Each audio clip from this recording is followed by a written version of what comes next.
वासुदेवाय।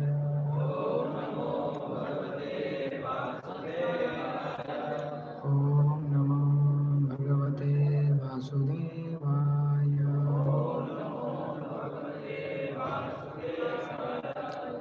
ओम नमो भगवते वासुदेवाय।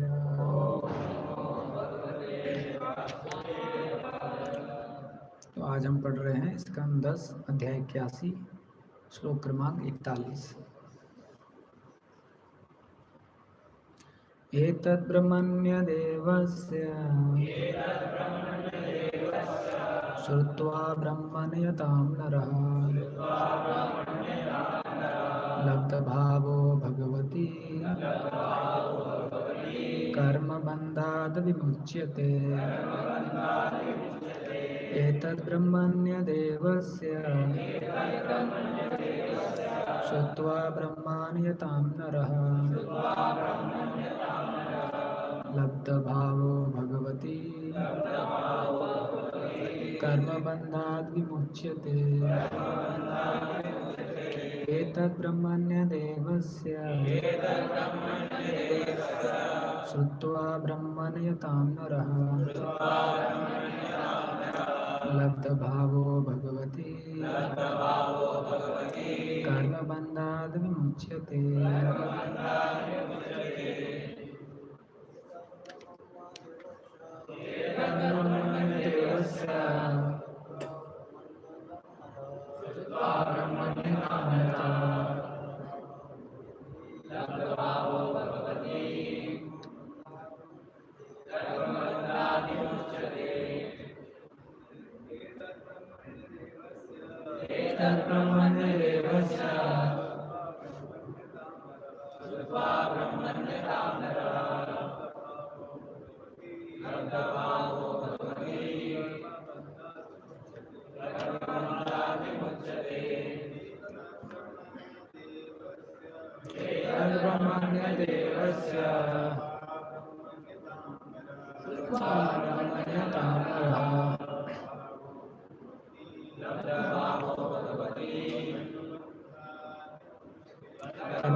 शब्दार्थ अनुवाद तथा तात्पर्य हिज डिवाइन ग्रेस से भक्तिवेदांत स्वामी श्रील प्रभुपाद जी के शिष्यों द्वारा श्रील प्रभुपाद की जय। एतद् यह ब्रह्मण्य देवस्य ब्राह्मणों के पक्षपाती भगवान का श्रुत्वा सुनकर ब्रह्मण्यता ब्राह्मणों के प्रति दया भाव को नरः मनुष्य लभ प्राप्त करते हुए भावः प्रेम भगवती भगवान के प्रति कर्म भौतिक कार्य के बंधात बंधन से विमुच्यते छूट जाता है। भगवान सदैव ही ब्राह्मणों के प्रति विशेष कृपा दर्शाते हैं। जो भी ब्राह्मणों के प्रति भगवान की दया के इस विवरण को सुनेगा उसमें भगवत प्रेम उत्पन्न होगा और इस तरह वह भौतिक कर्म के बंधन से छूट जाएगा। तात्पर्य भगवान श्री कृष्ण नामक पुस्तक के उस अध्याय की भूमिका में जिसमें इस लीला का वर्णन हुआ है कृष्ण कृपा मूर्ति श्रील प्रभुपाद ने टीका की है। समस्त जीवों के परमात्मा भगवान कृष्ण हर एक के हृदय को भली भांति जानते हैं। ब्राह्मण भक्तों के प्रति उनका विशेष रूप से झुकाव रहता है। भगवान कृष्ण ब्रह्मण्यदेव भी कहलाते हैं जिसका अर्थ है कि वे ब्राह्मणों द्वारा पूजित हैं। अतएव यह मानी हुई बात है कि जो भक्त भगवान के प्रति पूर्णतया समर्पित हैं उसे पहले से ही ब्राह्मण पद प्राप्त हो चुका होता है। ब्राह्मण बने बिना कोई व्यक्ति परम ब्रह्म भगवान कृष्ण तक नहीं पहुंच सकता। कृष्ण अपने भक्तों के दुख को मिटाने के लिए विशेष रूप से चिंतित रहते हैं और वे अपने भक्तों के एकमात्र आश्रय हैं। इस प्रकार श्रीमद् भागवत के 10वें स्कंद अंतर्गत भगवान द्वारा सुदामा ब्राह्मण को वरदान नामक 81वें अध्याय के श्रील भक्तिवेदांत स्वामी प्रभुपाद के विनीत सेवकों द्वारा रचित तात्पर्य पूर्ण हुए। ओम अज्ञानतिमिरन्धस्य ज्ञानाञ्जनशलाकया स्मरो मिलितं येन तस्मै श्रीगुरवे नमः। श्रीचैतन्यमनोभीष्टं स्थापितं येन भूतले स्वयं रूपा कदा मह्यं ददाति स्वपदान्तिकं। वन्देऽहं श्रीगुरो श्रीयुतापदकमलं श्रीगुरो वैष्णवांश्च श्रीरूपां साग्रजातां सहगना रघुनाथान्वितं तं सजीवं सावधूतं सावधूतं परिजनासहितं कृष्णचैतन्यदेव श्रीराधा कृष्णपादां सहगना ललिता श्रीशाखान्वितां ॐ विष्णुपादाय कृष्णप्रेष्ठाय भूतले श्रीमते भक्तिवेदान्त स्वामिने नामिने। नमस्ते सरस्वती देवे गौरवाणी प्रचारिणे निर्विशेष शून्यवादी पाश्चात्यदेशतारिणे।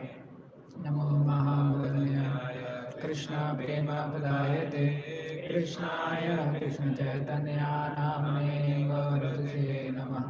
हे कृष्णा करुणा सिंधु दीनबंधु जगत्पते गोपेश गोपिका कांत राधा कांत नमस्ते। तप्त कांचन गौरांगी श्री राधे वृंदावनेश्वरी वृषभानुसुते देवी प्रणमामि हरिप्रिये। वाञ्छाकल्पतरुभ्यश्च कृपा सिन्धुभ्येव च पतितानां पावनेभ्यो वैष्णवेभ्यो नमो नमः।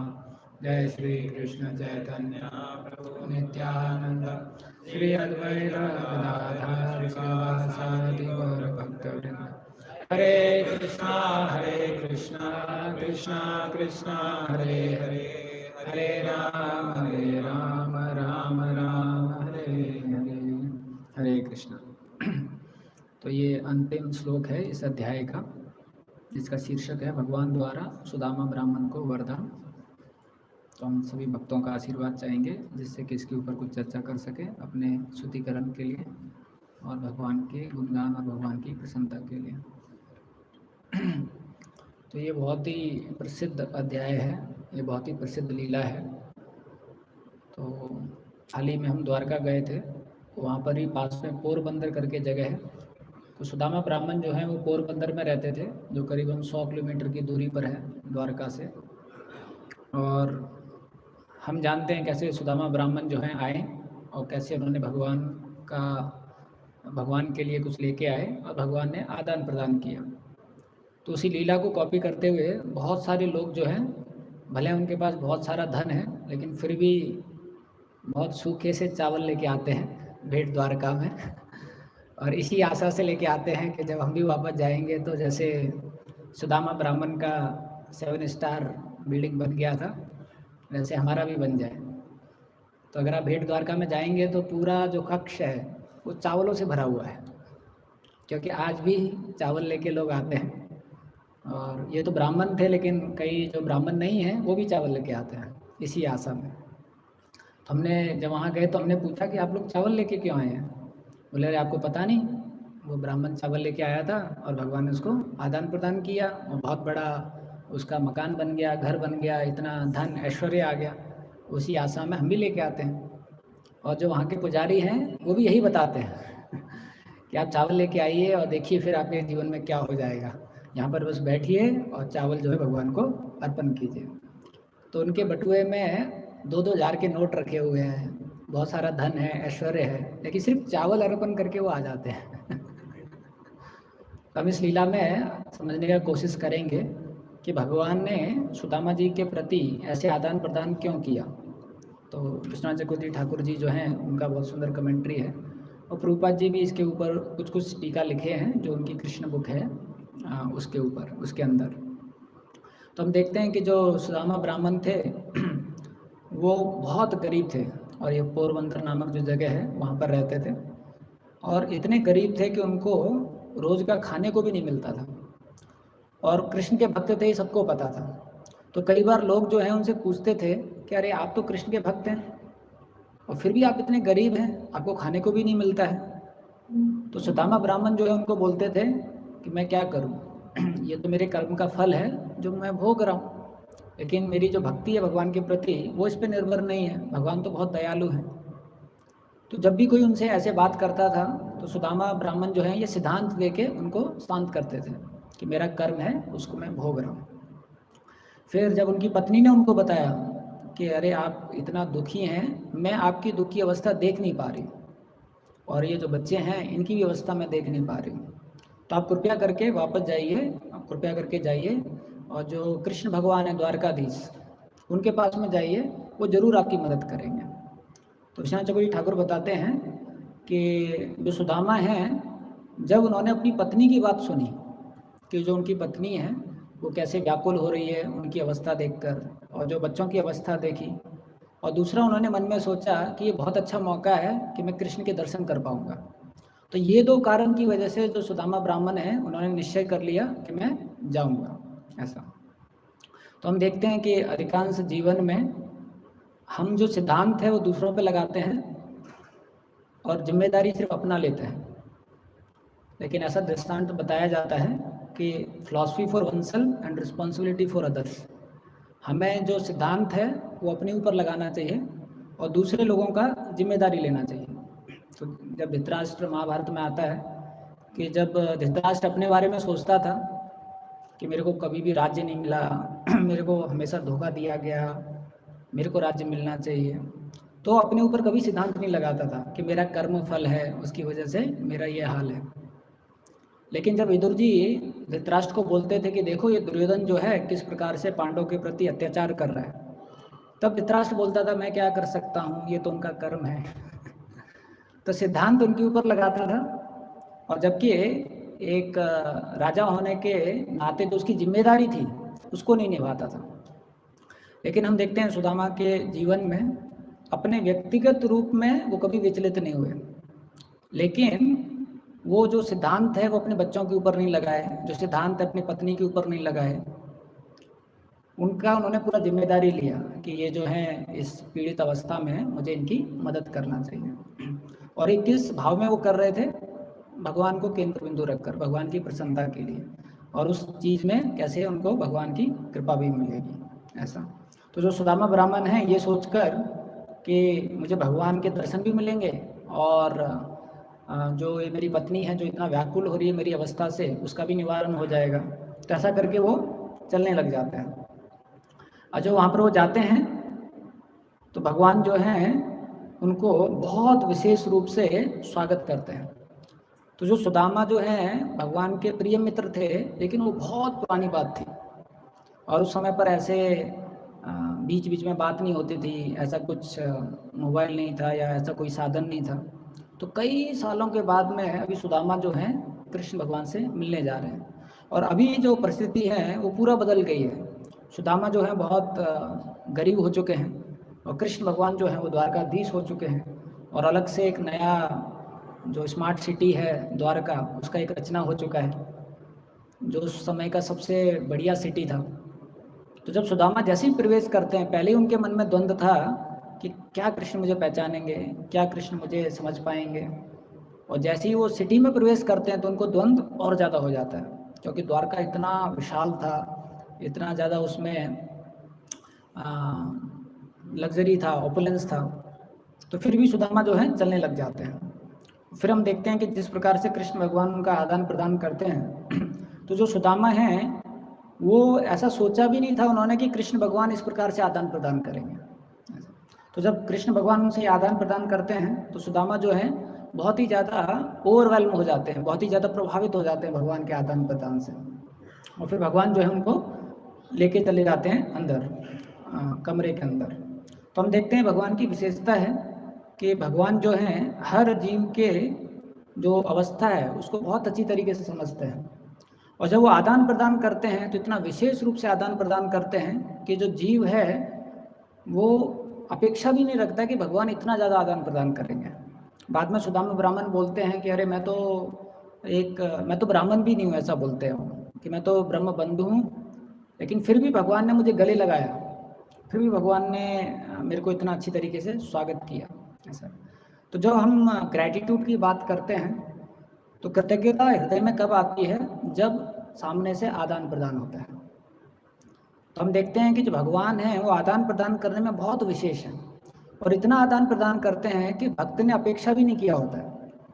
इसलिए ऐसा कहा जाता है कि जो भगवान के भक्त हैं दे क्राई टीयर्स ऑफ ग्रैटिट्यूड। वो जो है भगवान का आदान प्रदान देखते हैं तो उनकी आंखों में बहुत आंसू आने लग जाता है कि अरे इतना ज़्यादा आदान प्रदान। तो आप सोचिए सुदामा की अवस्था की, वो तो ये भी नहीं सोच रहे थे कि उनको पहचान पाएंगे भगवान, लेकिन यहाँ पर विपरीत हो गया।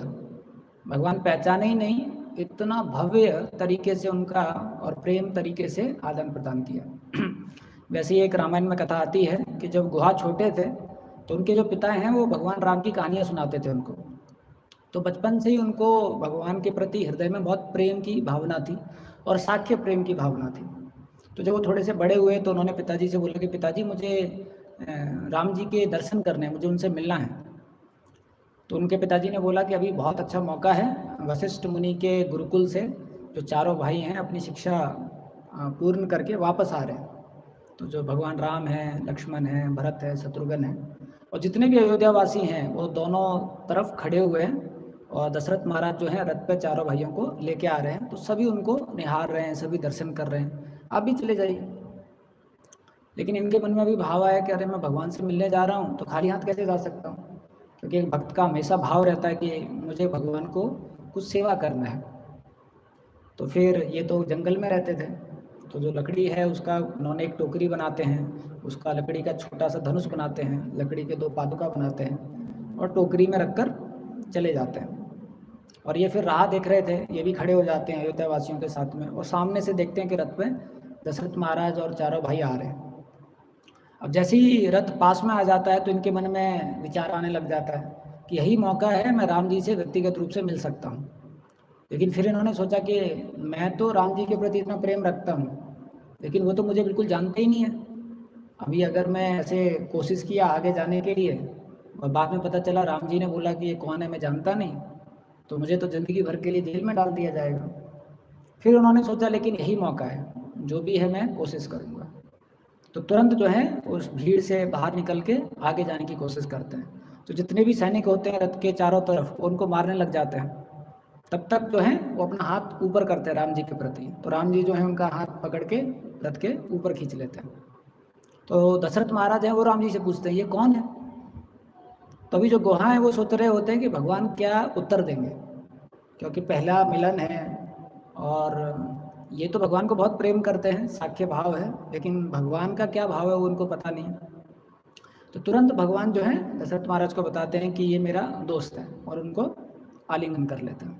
तो तुरंत गुहा के आंखों में आंसू आने लग जाते हैं। इस प्रकार से तो हम देखते हैं कि जो भगवान का आदान प्रदान होता है वो इतना ज़्यादा होता है कि जो भक्त है वो आंसुओं से रोने लग जाता है, उसके आंसू जो हैं निकल जाते हैं इस प्रकार से।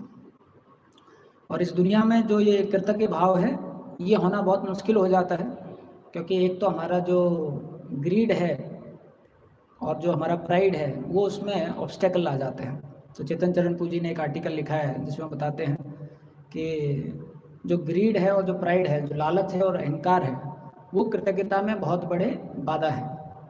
तो कृतज्ञता का मतलब होता है कि हम उससे खुश रहें जो हमारे पास है, और लालच का मतलब होता है कि हम वो चीज़ पाने की कोशिश करें या चाह करें जो हमारे पास नहीं है।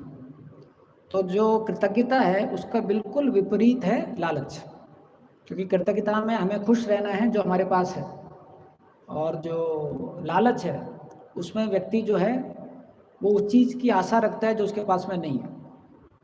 और कृतज्ञता के लिए लालच इस प्रकार से एक बाधा आ जाता है, और उससे भी बड़ा बाधा क्या है, अहंकार। तो अहंकार में ये भाव तो रहता ही है कि मुझे कुछ और चाहिए, उसको ये भाव भी रहता है कि कैसे पूरी दुनिया गलत है क्योंकि वो मुझे वो नहीं दे रहे हैं जो मुझे चाहिए, ऐसा। तो जो अहंकार होता है उसमें लालच तो है ही, लेकिन लालच के ऊपर उसको इस प्रकार का भी भाव रहता है कि कैसे जो मुझको समझ नहीं पा रहे हैं, जैसे मुझे जो चीज़ नहीं दे पा रहे हैं वो भी गलत है। तो इसलिए भौतिक दुनिया में कृतज्ञता रहना बहुत मुश्किल हो जाता है, और कई बार भौतिक दुनिया में उतना आदान प्रदान नहीं मिलता है जिसकी वजह से वो कृतज्ञता भाव रहे। तो भौतिक दुनिया में आप देखेंगे अधिकतर हर व्यक्ति को ऐसा लगता है कि मैंने ज़्यादा किया है, उतना मुझे आदान प्रदान नहीं मिल रहा। तो अगर कोई पति पत्नी भी हैं तो 20 साल के बाद भी पति पत्नी को बोलेगा कि तुम मुझे कभी समझ नहीं पाए और पत्नी भी पति को बोलेगी तुम मुझे कभी समझ नहीं पाए, ऐसा। या कोई कंपनी में 30 साल से नौकर जो है काम कर रहा है और 30 साल से उसने इतना कुछ किया है, लेकिन एक गलती किया हो या कुछ उससे हो गया हो तो उसके लिए उसको बहुत बड़ी सज़ा मिल जाएगी। और जो नौकर है वो समझ ही नहीं पाएगा कि अरे मैंने तो इतना मेहनत किया और आप उसका ये फल दे रहे हैं। तो इसलिए भौतिक दुनिया में अधिकांश जो लोग हैं उनके हृदय में कृतज्ञ भाव नहीं रह पाता है, लेकिन ये कृतज्ञ भाव भक्तों के प्रति आ जाता है जब हम देखते हैं कि जो भक्त हैं वो कैसे निस्वार्थ भावना से हमारी मदद कर रहे हैं। तो जब प्रभुपाद जी पाश्चात्य देशों में गए थे तो रविंद्र स्वरूप प्रभु बताते हैं कि प्रभुपाद जी से पहले जब भी कोई सन्यासी आता था पाश्चात्य देशों में तो उसका भाव क्या रहता था, हम तो सन्यासी हैं, हम तो ब्राह्मण हैं, ये लोग तो म्लेच्छ हैं, ये लोग तो घिरे हुए हैं। तो उनका इस प्रकार से भाव रहता था।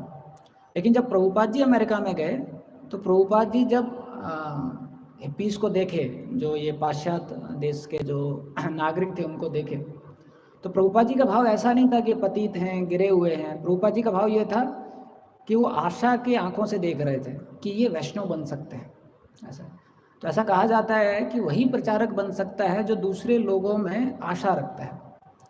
लेकिन हम देखते हैं जो हमारा वर्णाश्रम का पतन हुआ तो उसमें जो ब्राह्मण हैं वो बहुत ज़्यादा प्राउड हो गए थे, और जब वो देखते थे कि कोई व्यक्ति जो है उतने अच्छे नियम पालन नहीं कर रहा है तो उनका इस प्रकार से भाव रहता था कि हम तो बहुत सर्वश्रेष्ठ हैं और इनको देखो ये तो बहुत ज़्यादा पतित हैं।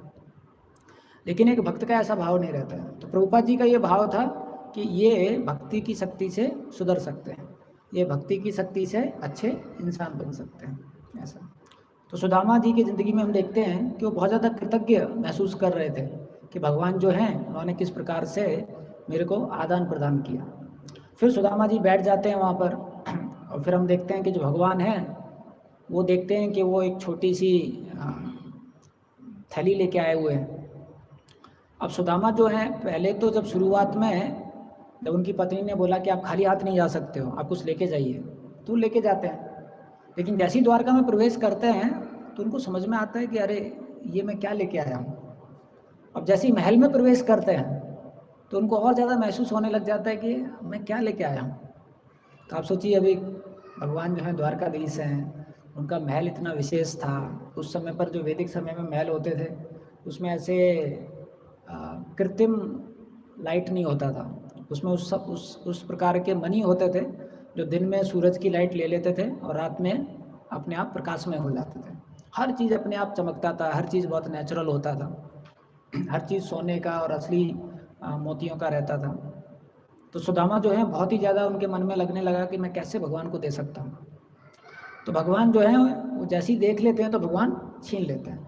तो श्याम चक्रवर्ती ठाकुर बताते हैं कि भगवान बोलते हैं कि आप जो चीज़ लाए हो वो तो अणु है, वो तो बहुत कम है, लेकिन आपका जो प्रेम है वो बहुत ज़्यादा है, और मैं क्या चाहता हूँ, मैं सिर्फ प्रेम चाहता हूँ, इस प्रकार से। तो ये भक्ति की विशेषता है। बाकी जितने भी मार्ग हैं उनकी तुलना में, जय श्री श्री राधा माधव ललिता विशाखा की, जय श्री श्री जानकी जानकी वाले लक्ष्मण भगवान की, जय श्री श्री निताई गौर सुंदर की, जय श्री प्रभुपाद की जय। ये भक्ति की विशेषता है बाकी मार्गों की तुलना में, कि भक्ति मार्ग में भगवान जो हैं बाहरी चीज़ें नहीं देखते हैं, सिर्फ भक्त का प्रेम देखते हैं।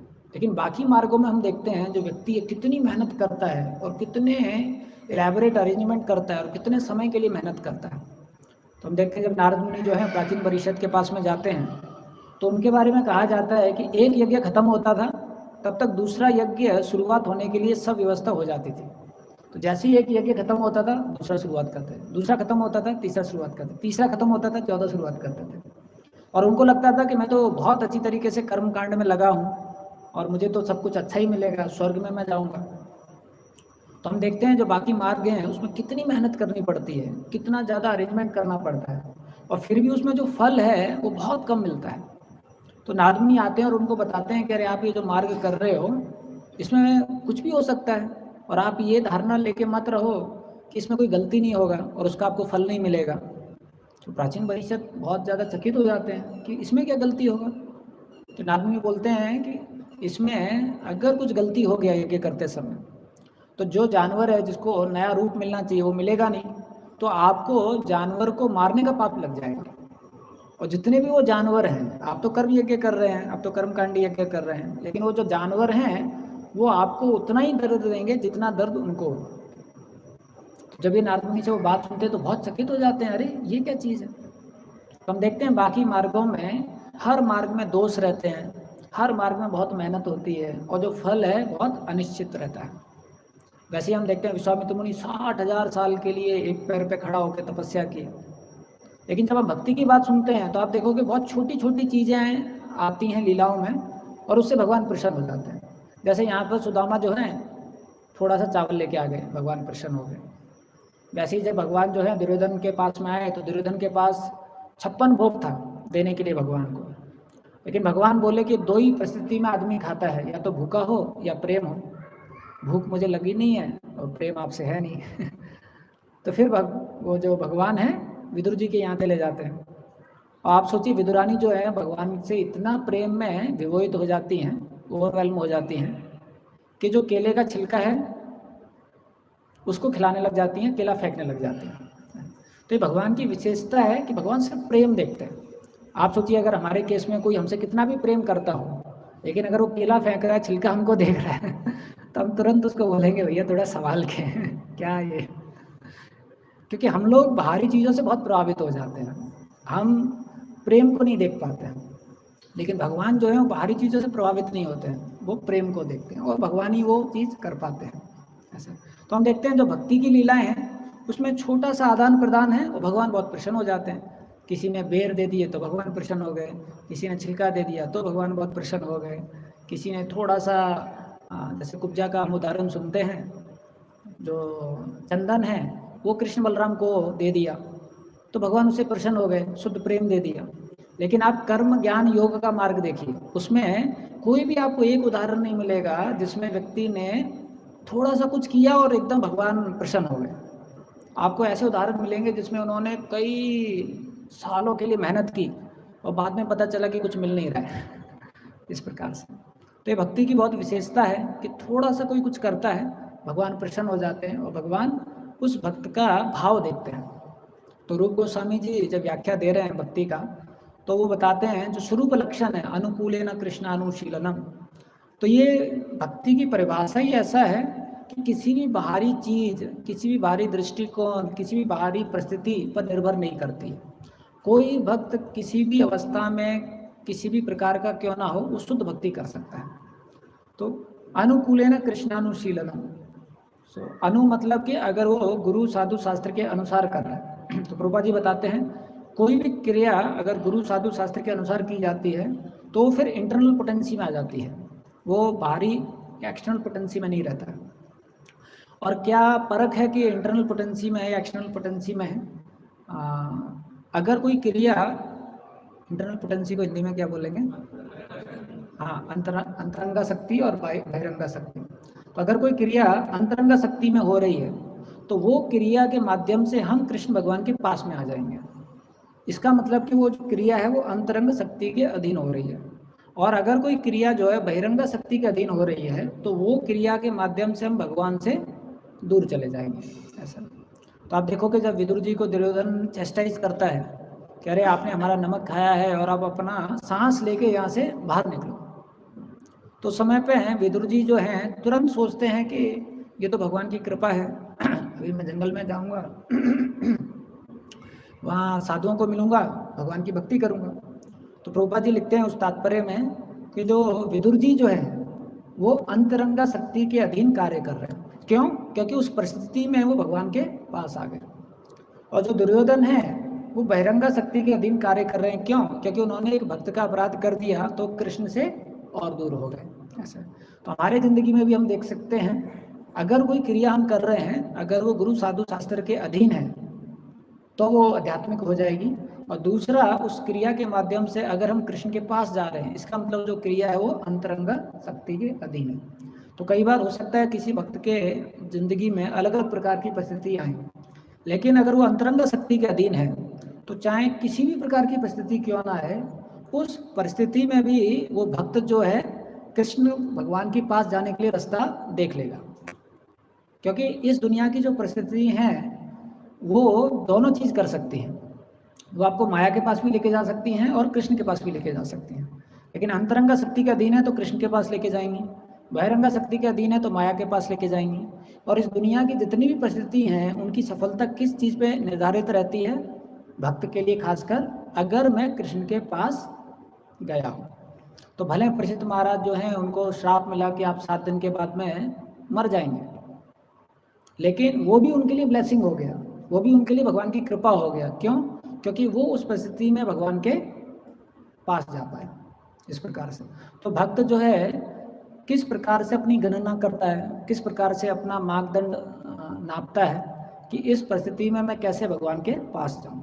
तो श्याम चक्रवर्ती ठाकुर बताते हैं कि जब कोई भक्त है, जब वो दीक्षा लेता है तो दीक्षा लेने के बाद में उस भक्त का जो कर्म है वो भगवान ले लेते हैं।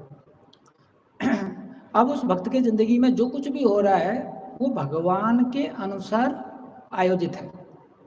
अब कोई बोल सकता है लेकिन हमारा तो कर्म आ रहा है हमारे पास, हमारा कर्म हमारे पास आ रहा है, लेकिन अभी माया के माध्यम से नहीं आ रहा है, अभी कृष्ण भगवान के माध्यम से आ रहा है। हो सकता है भगवान हमारा कर्म एज इट इज हमारे को दे दें, या हो सकता है उसमें कम ज़्यादा करें, लेकिन जो भी है अभी जो कर्म है क्योंकि भगवान के माध्यम से आ रहा है तो उसी कर्म में भगवान की कृपा भी छुपी हुई है। तो अगर कोई परिस्थिति अभी जब भक्त बन जाते हैं उसके बाद में हमारी ज़िंदगी में आती है तो परिस्थिति तो आएगी, लेकिन उस परिस्थिति में भगवान की कृपा भी छुपी हुई है। लेकिन वो कृपा हम कब देख पाएंगे? अगर हम अंतरंग शक्ति का सहारा ले रहे हैं, अगर हम अच्छा साधना कर रहे हैं, जप कर रहे हैं, शास्त्रों को पढ़ रहे हैं, तो भले ही आपको कोई कितना भी तकलीफ क्यों ना दे, भले ही आपको कोई कितना भी दुख क्यों ना हो, लेकिन आप उस दुख में भी, उस तकलीफ़ों में भी भगवान के पास जाने का रास्ता जो है आपको दिख जाएगा। उस परिस्थिति में भगवान की जो कृपा है वो दिख जाएगी। ऐसा तो श्री रूप गोस्वामी बताते हैं यह है अनु। और फिर कृष्ण मतलब भगवान के लिए और भगवान के भक्तों के लिए। और अनुकूलेना, भगवान को प्रसन्न करने का भाव रखकर जब कोई कार्य किया जाता है तो वो भक्ति हो जाता है। अनुकूलेना कृष्णानुशीलनम। तो एक तो है कि भगवान प्रसन्न हो जाते हैं, दूसरा है कि मैं भगवान को प्रसन्न करने की कोशिश कर रहा हूँ। जैसे कोई मृदंगा बजाता है तो भगवान प्रसन्न हो गए क्योंकि मृदंग जो है वो बलराम जी का विस्तार है। लेकिन एक भक्त है जो मृदंग बजा रहा है कि मैं दिखा दूंगा आज, तो भले वो मृदंग बजा रहा है लेकिन वो बहिरंगा शक्ति के अधीन होकर बजा रहा है, तो मृदंग बजा बजा के वो माया के पास चला जाएगा।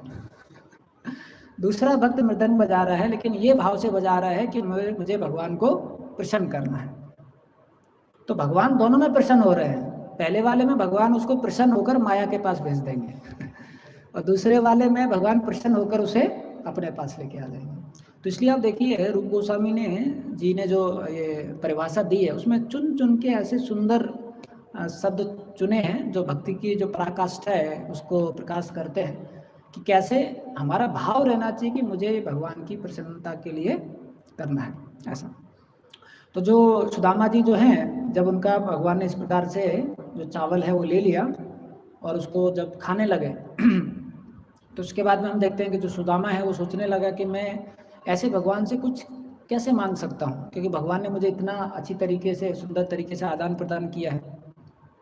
और फिर सुदामा जो है बिना कुछ मांगे चलने लग जाते हैं, लेकिन उनके मन में एक द्वंद्व और आ जाता है कि मैं तो कुछ मांगा नहीं, लेकिन कम से कम कृष्ण को तो पूछना चाहिए ना, भैया क्यों आए हो क्योंकि अभी इतना दूर चल के आए 100 किलोमीटर, और सिर्फ ऐसा तो नहीं कि सिर्फ भगवान के यहाँ पर एक हाउस प्रोग्राम के तहत कुछ भोजन करने के लिए आए थे, कुछ तो कारण होगा। तो उनके मन में दूसरा संशय यह आ गया कि अरे भगवान ने भी नहीं पूछा। तो बोले छोड़ो, लेकिन इतना अच्छी तरीके से आदान प्रदान किया तो आ जाते हैं। अब जब जैसे ही आते हैं तो देखते हैं इतना विशाल काय उनका जो महल है उसकी रचना हो जाती है, और उनकी जो पत्नी है वो एक अप्सरा की तरह दिखने लग जाती है।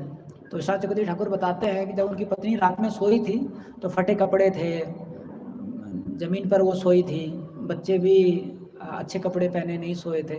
लेकिन जब अगले दिन सुबह खड़े होते हैं तो एक बहुत विशाल महल है, पत्नी के बहुत अच्छे कपड़े हैं, और जो बच्चे हैं उनके पास में भी बहुत कुछ अच्छी तरीके से कपड़े और सब ऑर्नामेंट्स वगैरह हैं। और लेकिन संत चक्रवर्ती ठाकुर बताते हैं भगवान ने सुदामा को वैसा ही रखा। सुदामा जब आ गए तो फटे कपड़े थे, तो भगवान श्याम चक्रवर्ती ठाकुर जी बताते ऐसा क्यों हुआ, क्योंकि भगवान चाहते थे कि उनकी पत्नी जो है वो सुदामा को पहचान ले। अभी सुदामा तो पत्नी को नहीं पहचान पा रहे थे, वो अप्सरा जैसी लग रही थी। अभी ये भी अगर देवता जैसे हो जाते तो एक दूसरे को पहचान नहीं पाते, तो फिर थोड़ा गड़बड़ हो सकता था। तो इसलिए भगवान ने जानबूझ के सुदामा को क्या है फटे कपड़े में रखा कि कम से कम एक पार्टी तो थोड़ा ओरिजिनल अवस्था में रहना चाहिए। तो सुदामा जब आए तो उनकी पत्नी बाहर निकल के आई। तो सुदामा डर गए, उनके चरण स्पर्श करने के लिए नीचे झुके कि हे देवी। तो फिर बोले नहीं मैं देवी नहीं, मैं तुम्हारी पत्नी हूँ। तभी उनको बहुत मुश्किल हुआ, क्योंकि शायद फेयर एंड लवली वगैरह ये सब लगाया होगा, मेकअप वगैरह हुआ होगा। तो फिर बाकी जो लोग हैं वो आए, फिर उनके बच्चे भी आ गए पापा पापा करके। तो फिर सुदामा को पता चल गया कि ये मेरी पत्नी है, इस प्रकार से। तो हम देखते हैं जब ये लीला लोग सुनते हैं तो उनके मन में भी यही भाव होता है कि हम भी चावल लेके जाएंगे और भगवान को चढ़ा देंगे, फिर हमारा भी जो घर है वो महल बन जाएगा, ऐसा। तो विशाल चक्रवर्ती ठाकुर जी बताते हैं कि भगवान ने सुदामा जी के प्रति ऐसा आदान प्रदान क्यों किया। तो बताते हैं because of his unconditional selfless devotion to Krishna. तो वो बताते हैं कि भगवान जो हैं वो ब्राह्मणों को बहुत प्रेम करते हैं, और यहाँ पर उन्होंने सुदामा के प्रति आदान प्रदान किया क्योंकि उनका सेल्फलेस अनकंडीशनल डिवोशनल सर्विस था भगवान के प्रति। तो आप देखोगे सुदामा जो है अपने लिए नहीं गए थे और भगवान के प्रति इतना ज़्यादा प्रेम रखते थे, इसके कारण भगवान ने आदान प्रदान किया। वैसे ही हम साक्षी गोपाल की स्टोरी में सुनते हैं कि जो एक वृद्ध ब्राह्मण जो होता है वो जब काफ़ी खुश हो जाता है जो यंग ब्राह्मण होता है उसके प्रति, और उसको गोपाल जी के सामने इस प्रकार से प्रतिज्ञा दे देता है कि मेरी जो पुत्री है उसका विवाह मैं आपसे कराऊंगा। और जो ब्राह्मण है वो मना करता है, अरे मुझे आपकी पुत्री नहीं चाहिए, मैं तो सिर्फ भगवान की प्रसन्नता के लिए आपकी सेवा कर रहा था। तो बोले नहीं नहीं नहीं, आपने इतनी सेवा की है, मुझे कुछ आदान प्रदान करना चाहिए, तो मैं अपनी पुत्री जो है देना चाहता हूँ। तो छोटा ब्राह्मण है वो पूछता है कि आपके परिवार वाले? बोले आप चिंता क्यों कर रहे हो, वो मेरी पुत्री है, मेरा निजी धन है, मेरी पुत्री है, मेरा धन है, मैं आपको प्रॉमिस कर रहा हूँ मैं आपको दूंगा। तो छोटा ब्राह्मण बोलता है कि ठीक है ऐसा कीजिए, गोपाल जी के सामने आप बता दीजिए। तो गोपाल जी के सामने बता देता है। तो जब वापस जाता है तो उनके परिवार वालों को पता चलता है। तो परिवार वालों बोलते हैं तुम पागल हो गए, हम में से किसी को पूछा नहीं, और ये क्या है, वो ब्राह्मण जो है ना उसकी नौकरी लगी है ना पढ़ा लिखा है, और हम लोग इतने धनी परिवार से हैं, हमारे घर की पुत्री उनके यहाँ कैसे जा सकती है। तो बेचारा अभी बहुत चकित हो गया कि मैंने वचन दिया है छोटे ब्राह्मण को, और परिवार वाले ऐसे बोल रहे हैं। बोला नहीं नहीं मैंने वचन दिया है। तो उनकी पत्नी आ गई, मैं जहर खा के मर जाऊंगी। जो टिपिकल रहता है। तो बोले अभी क्या कर सकते हैं, बेचारी ऐसे बोल रही है। तो फिर वो ब्राह्मण बोलता है तो मैं क्या करूं। तो जो ब्राह्मण का लड़का है वो बोलता है कि आप ऐसा कीजिए, आप कुछ मत कीजिए, क्योंकि आप कुछ कर पाएंगे नहीं और हम चाहते नहीं आप कुछ करें, तो आप कुछ मत कीजिए, बस आप शांत रहिए। जब छोटा ब्राह्मण आएगा ना और जब वो बोलेगा कि आपने ऐसा सा बोला, तो आप बोलो मुझे याद नहीं आ रहा है, ऐसा बोलना आप। तो बोला हाँ ये सही है, क्योंकि जब भी हमें कुछ निर्णय नहीं लेना है तो इस प्रकार से एक्ट करने से हम बच जाते हैं। तो फिर जो लड़का है उसने बोला ठीक है। तो छोटा ब्राह्मण आता है तो लड़का बोलता है देखो तुमने मेरे पिताजी को कुछ तो भांग वगैरह पिलाया है खिलाया है, और पता नहीं क्या उसको पागल बना दिया, उसके सारे पैसे भी लूट लिए, और अब इस प्रकार की ऊटपटांग बातें कर रहे हो। बोला अरे ऐसा नहीं है, इन्होंने मेरे को वचन दिया, मैंने तो मना भी किया था। बोले नहीं नहीं नहीं ऐसा कुछ नहीं है। और फिर जो छोटा ब्राह्मण है वो बोलते हैं कि अरे इन्होंने गोपाल जी के सामने वचन दिया है। तो ये जो ब्राह्मण का पुत्र था तो इसको भगवान पे विश्वास नहीं था। तो उसने बोला अच्छा ऐसा है, अगर भगवान के सामने वचन दिया है तो भगवान को बुलाओ, अगर भगवान आपके साक्षी बन जाएंगे तो हम अपनी जो बहन है उसको आपको सौंप देंगे। अब ये जो छोटा ब्राह्मण है उसके बारे में बताते कृष्णदास कविराज गोस्वामी जी, वो इतना दूर वापस चल के आए वृंदावन, इसलिए नहीं कि मेरी शादी हो जाएगी, वो इतना दूर वापस चल के आए कि जो बूढ़ा ब्राह्मण है इसने वचन दिया है भगवान के प्रति, और अगर ये अपना वचन नहीं रख पाएंगे तो अधर्म हो जाएगा, इनको पाप लगेगा उसका। तो बूढ़े ब्राह्मण को अधर्म से बचाने के लिए, बूढ़े ब्राह्मण को पाप से बचाने के लिए उतना दूर वो चल के आए। और भगवान इस जो उनका निस्वार्थ भाव था जो बूढ़ा ब्राह्मण था, जो भगवान का भक्त था, उसको मदद करने के लिए उस भाव के कारण भगवान ने आदान प्रदान किया। तो जब वो वृंदावन में आते हैं तो फिर भगवान को बोलते हैं, भगवान ऐसा है, आपको आना पड़ेगा। तो भगवान बोलते हैं कि अरे मैं कैसे आ सकता हूँ, मैं तो विग्रह हूँ। बोलते भगवान आप तो बोल सकते हो तो चल भी सकते हो। भगवान बोलते पकड़ लिया। फिर भगवान जो है, हम देखते हैं कितना विशेष लीला होता है, इसमें भगवान जो है खुद आते हैं चल के और फिर साक्षी देते हैं। और उसके बाद में चेतन चरितामृत में विवाह का वर्णन नहीं है, तो हमें पता नहीं, मोस्टली विवाह हुआ होगा। लेकिन साक्षी तो देते हैं वो, इतना यहाँ तक लीला आता है चेतन चरितामृत में। लेकिन हम देखते हैं कि भगवान आदान प्रदान क्यों करते हैं, क्योंकि उसका निस्वार्थ भाव से सेवा भाव था, ऐसा। तो उसके बाद में जो सुदामा ब्राह्मण है वो बड़ा प्रसन्न हो जाते हैं कि इतना कुछ दे दिया भगवान ने, ऐसा। तभी सुदामा ब्राह्मण सोचते हैं कि अरे मैं यही सोच ही रहा था कि जब मैं वहाँ पर था तब तो भगवान ने मुझे बोला नहीं कि आप क्यों आए हो, क्या चाहिए, और यहाँ पर आके ये सब कुछ दे दिया मेरे को,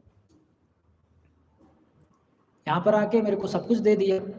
तो फिर सुदामा ब्राह्मण को विचार आया कि जब मैं गया था भगवान के पास में तो मेरे पास तो कुछ था नहीं भगवान को देने के लिए, तो हम लोग तो भीख मांगकर कुछ चावल लेके आए, वो भगवान को दिए।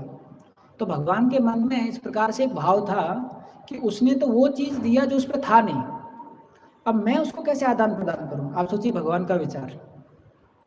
तो ये भगवान की विशेषता है, वो एक भक्त किस संघर्ष से जा रहा है और वो क्या संघर्ष कर रहा है उसको समझ जाते हैं और उसके अनुसार आदान प्रदान करते हैं। कई बार हम लोग जो है अपनी परिस्थिति में स्थित होकर दूसरों को आकलन करते हैं।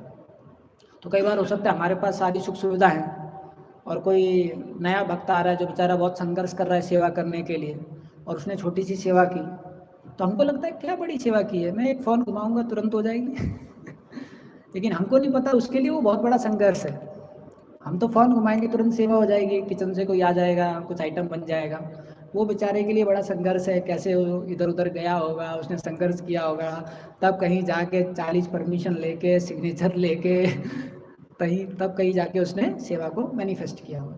तो ये भगवान की विशेषता है कि उस जो भक्त है उसका क्या संघर्ष है वो करने में, भगवान उसको समझ जाते हैं और फिर भगवान उसके अनुसार आदान प्रदान कर रहे हैं। आप सोचिए, हम अपनी परिस्थिति के अनुसार आदान प्रदान करते हैं, भगवान उस भक्त के परिस्थिति के अनुसार आदान प्रदान कर रहे हैं। तो ये भगवान की बहुत बड़ी विशेषता है।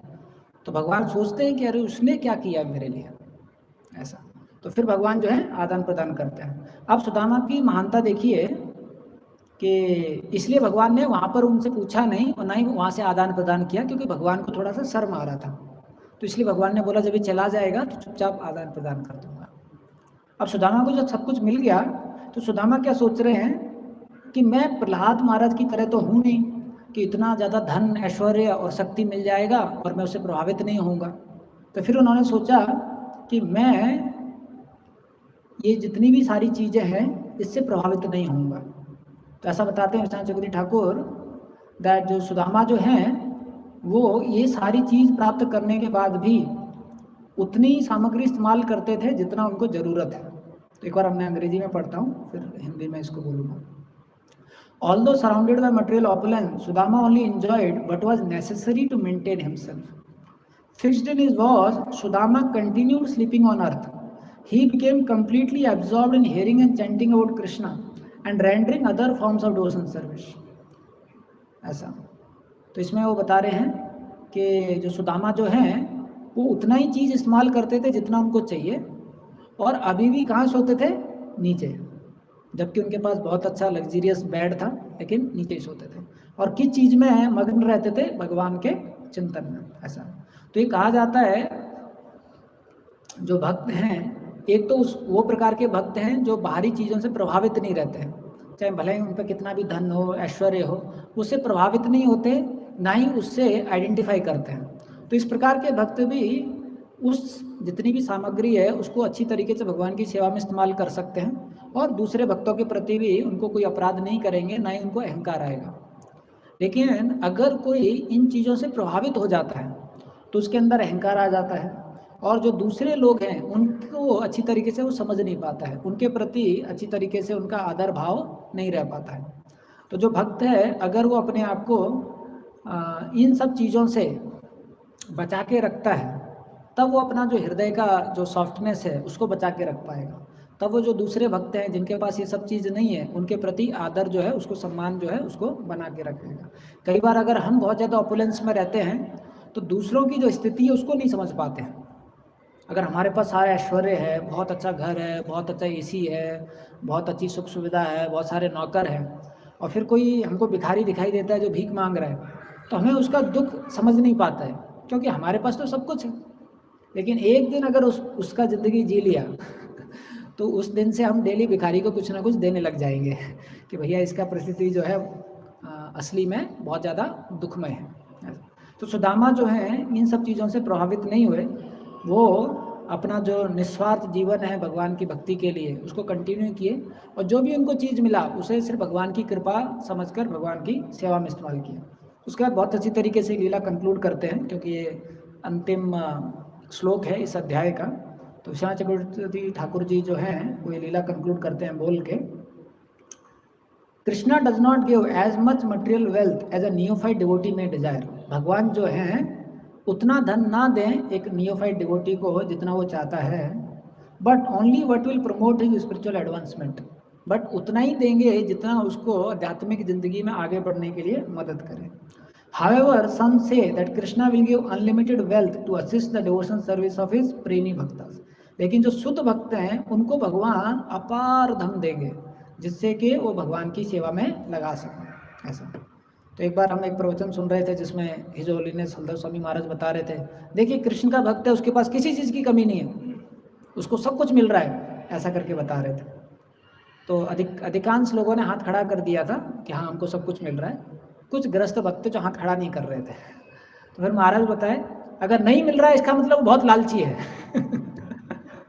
अगर उनको नहीं मिल रहा है मतलब बहुत ज़्यादा लालची है। तो एक ग्रस्त भक्त थे जो बहुत सादा जीवन जीते थे, ज़्यादा ऐश्वर्य नहीं था उनके पास में, बहुत विनम्र जीवन और बहुत सेवाएं करते हैं। तो मैंने उनसे पूछा, प्रभु जी आपको जितनी भी ज़रूरत है वो कैसे पूर्ति होता है? तो उन्होंने बहुत सुंदर लाइन बताया तो मुझे बहुत स्पर्श किया। वो बोले कि प्रभु जी जितनी भी ज़रूरत है ना वो भगवान दे देते हैं, जो नीड्स हैं वो भगवान दे देते हैं, और अगर वांट रखना है तो उसके लिए मेहनत करना पड़ेगा। तो बहुत सुंदर लाइन बताया कि जितनी भी ज़रूरत है वो भगवान दे देंगे, लेकिन आप और अच्छा रखना चाहते हो तो मेहनत करना पड़ेगा। ऐसा तो ये बहुत विशेष लीला है और बहुत विशेष शिला विश्वनाथ चक्रवर्ती ठाकुर जी का कमेंट्री है जिससे हमने चर्चा किया दोहराने का। तो इसके साथ हम विराम देंगे। श्री प्रभुपाद की जय।